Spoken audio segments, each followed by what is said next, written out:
Hola, mi nombre es Lady Pérez y hoy vamos a dar un tutorial sobre Get and Understand Simple Commands.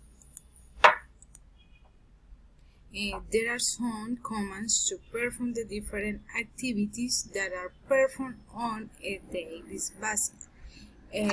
Make a line, have a finish, put your thing away, tidy the classroom.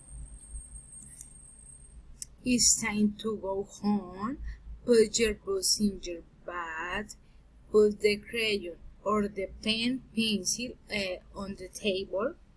Give your books to me. It's time for the next lesson.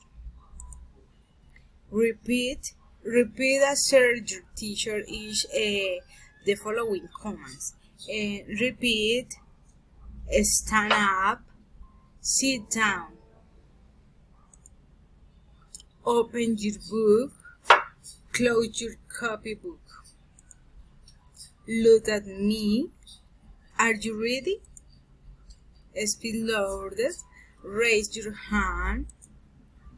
Can I go to the bathroom, please? Please turn on the camera.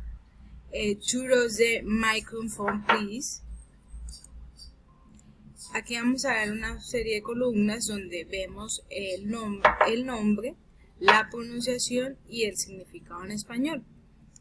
Please, stand up, silent, be quiet, listen, repeat, hurry up.